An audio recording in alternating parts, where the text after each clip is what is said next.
Praise the lord. Good morning. ప్రభువైన యేసుక్రీస్తు వారి పరిశుద్ధ నామములో అందరికీ శుభాలు. ఈరోజు మన అనుదిన ఆత్మీయ ఆహారంగా సామెతల గ్రంథం నుండి 24వ అధ్యాయం 30వ వచనాన్ని ధ్యానించుకుందాం. సోమరి వాని చేను నేను దాటి రాగా, తెలివి లేని వాని ద్రాక్ష తోట నేను దాటి రాగా. చదవబడిన మాటల్లో చూస్తే ఒక సోమరి వాని జీవితం ఎలా ఉంటుందో ఇక్కడ మనం చూడొచ్చు. మన జీవితంలో మన అనేకమైనటువంటి ఆశీర్వాదాలకి మనల్ని దూరం చేసేది మన సోమరితనమే. ఆ సోమరితనం ఎటువంటి సోమరితనం అంటే, సోమరితనం మనల్ని పని చేయొద్దు అనదు. సోమరితనం మనల్ని పని తర్వాత చేద్దిగానిలే అంటది. చేయొద్దు అనే మాట వస్తే అది కొంచెం బెటరేనేమో. చేస్తే చేయమంటది, లేకపోతే చేయొద్దు అంటది. కానీ సోమరితనం అలా కాదు. చేద్ది కానిలే, తర్వాత చేద్ది కానీ. ఈ తర్వాత చేద్ది కానీ అనేవాడికి ఎప్పటికీ చేయడం, చెయ్యొద్దు అనేవాడు పొరపాటున చెయ్యొద్దు అని చెప్పినా తర్వాత మనసు మార్చుకుని చేస్తాడేమో కానీ చేద్దాంలే అనుకున్నవాడు ఇంకెప్పటికీ చేయడు. ఇక్కడ చదవబడిన వాక్యంలో సోమరి వాని చేను నేను దాటి రాగా, ఈ యొక్క జ్ఞాని అయినటువంటి సొలొమోను తన జ్ఞాన సామెతల్లో చెప్తున్నాడు, ఒక చేనులోంచి దాటి వెళ్తున్నాను, అది సోమరి వాని చేను అని నాకు అర్థమైంది. ఎందుకంటే వాడు బుద్ధి లేనివాడు, వాడు తెలివి లేని వాని ద్రాక్ష తోట నేను దాటి రాగా. ఏమండి, చాలామందికి జ్ఞానం ఉంటుంది కానీ ఆ జ్ఞానాన్ని క్రియల రూపంలో పెట్టే తెలివి, ఆ బుద్ధి ఉండదు. వాడే సోమరి. నువ్వు ఎన్ని డిగ్రీలు ఉంటే, నీకెంత చదువు ఉంటే లాభం ఏంటి? ఆ చదువు అంతటినీ, ఆ జ్ఞానం అంతటినీ తట్టవలసిన టైంలో నువ్వు తట్టగలిగితేనే ఆ జ్ఞానానికి మేలు. గమనించండి, మన జీవితంలో మన సోమరితనం వల్ల ఏమి పోగొట్టుకుంటున్నామని గమనించాలి. అయితే ఆ యొక్క జ్ఞాని అయినటువంటి సొలొమోను ఇంకా తర్వాత ఏమంటాడంటే, ఇదిగో దాని అంతటా ముండ్ల తుప్పలు బలిసి ఉండెను, దూలగుండ్లు దానికి కప్పి ఉండెను, దాని రాతి గోడ పడి ఉండెను. చేను ఏమైపోయిందటండి? వ్యర్థమైన మొక్కలతో నిండిపోయింది. దాని చుట్టూరు ఉన్న ప్రహరీ గోడ కూడా కూలిపోయింది. ఇక్కడ చేను మన జీవితాన్ని మనం ఆధారం మన జీవితానికి సరిచూసుకుంటూ ఒకసారి మనం ధ్యానిస్తే, మన జీవితాన్ని సరైన మార్గంలో నడిపించుకోకపోతే, తీసుకోవలసిన నిర్ణయాలు తీసుకోకపోతే, చేయవలసిన పనులు ఇన్ టైంలో చేయకపోతే వ్యర్థమైనవి మనలో పెరిగిపోతాయి. ఆ వ్యర్థత అంతా కూడా చివరికి మనకి నాశనానికే దారితీస్తుంది. ఆ తర్వాత ఏమవుతుందంటే, మన చుట్టూరు ప్రహరీ గోడ కూలిపోయినంటే మన జీవితంలో ఏ విధమైన సెక్యూరిటీ లేని బ్రతికైపోద్ది, ప్రొటెక్షన్ లేని బ్రతికైపోద్ది, ఏ విధమైన బలం లేని బ్రతికైపోద్ది. ప్రతి ఒక్కడికి కూడా లోకు అయిపోతాం మన జీవితంలో. అటువంటి బ్రతికేమన్నా మనం బ్రతుకుతున్నామా? ఒకవేళ మనం బ్రతకకపోయినా ఎదుటివాడు అలా బ్రతుకుతున్నాడా? అటువంటి బ్రతికే వాళ్ళని చూసి మనం ఏం చేయాలట? బుద్ధి తెచ్చుకోవాలట. అతడు జ్ఞానే, అతడు బాగా చదువుకున్నవాడే, అతనికి డిగ్రీలు ఉన్నాయి, అతనికి తల్లిదండ్రులు ఇచ్చిన ఆస్తి ఉంది. కానీ వాడు సోమరివాడు కనుక, బుద్ధి లేనివాడు కనుక వాడి ఆస్తి ఏమైపోయిందో చూడు, వాడి పరువు ఏమైపోయిందో చూడు, వాడి యొక్క పరిస్థితి ఎంత వల్నరబుల్గా, ఎంత భయంకరంగా, ఏ విధమైన సెక్యూరిటీ లేని జీవితం ఎలాగైపోయిందో, వాడి కుటుంబం ఏమైపోయిందో చూడు అని చూసినప్పుడు మనకేం రావాలట? బుద్ధి రావాలట. తర్వాత వచనంలో అంటాడు భక్తుడు, నేను దాన్ని చూచి యోచన చేసుకుంటుని, దాన్ని కనిపెట్టి బుద్ధి తెచ్చుకుంటుని. బుద్ధిమంతుడు తనకి దెబ్బ తగిలిన తర్వాత మేలుకునేవాడు బుద్ధిమంతుడు కాదట. ప్రక్కన వాడి యొక్క దెబ్బను చూసి మేలుకునేవాడు బుద్ధిమంతుడు. ఈ జ్ఞాని అంటున్నాడు, నేను బుద్ధి తెచ్చుకుంటేనే.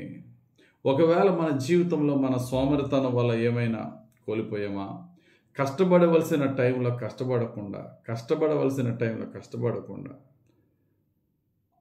ఈ లోక సంబంధమైనటువంటి లోకాశల్లో పడిపోయి, కరెక్ట్గా మనం సెటిల్ అవ్వాల్సిన టైంలో మనం అన్నీ కోల్పోయి, మన చుట్టుపక్కల వాళ్ళందరూ సెటిల్ అయిపోతే, అరే నేను టైం వేస్ట్ చేసేనే అనే పరిస్థితిలో ఉన్నామా? అటువంటి వారి గురించే మహాజ్ఞాని సొలొమోను అంటాడు సామెతల గ్రంథం 20వ అధ్యాయం 4వ వచనంలో, విత్తులు వేయు కాలమున సోమరి దున్నడు, కోత కాలమున పంటను గూర్చి వాడు విచారించినప్పుడు వానికేమీ లేకపోను. అందరూ కూడా చక్కగా వారి పొలాలను విత్తుకుంటున్నారు. విత్తాలంటే ముందు దున్నాలి. కాబట్టి విత్తు వేయే టైంలో నువ్వు దున్ని నువ్వు ఆ పని చేయలేదు. ఆ టైం అయిపోయింది. అందరి పంట కోతకొచ్చింది. కోతకొచ్చినప్పుడు చక్కగా పంట కోత ఎవడికి వాడు సంతోషంగా కోసుకునే టైంలో అయ్యో నేను ఎందుకు ఆ టైంలో విత్తలేదని ఏడుస్తాడట సోమరోడు. అయ్యో అటువంటి జీవితం మనకు కానీ ఉందేమో, చాలా జాగ్రత్తగా ఆలోచన చేయాలి. దానికి కారణం ఒకటే, ఇంకొంచెం నిద్ర, ఇంకొంచెం రిలాక్సేషన్ అంటాడట. చూడండి సామెతలు 24:33. ఇంకొంచెము నిద్ర, ఇంకొంచెము కొనికిపాటు, పరుండుటకై ఇంకొంచెము చేతులు ముడుచుకొనుట. ఇటువంటి జీవితం ఉంటేట వీటి వలన నీకు దరిద్రత పరిగెత్తి వచ్చును, ఆయుధస్తుడు వచ్చినట్లు లేమి నీ మీదకి వచ్చును. ప్రియమైన సహోదరి సహోదరుడా, దేవునికి ఇష్టము లేనిది లేజినెస్, పోస్ట్పోన్మెంట్, సోమరితనము, పనులు తర్వాత చేద్దాంలే అని పోస్ట్పోన్ చేసుకోవడం.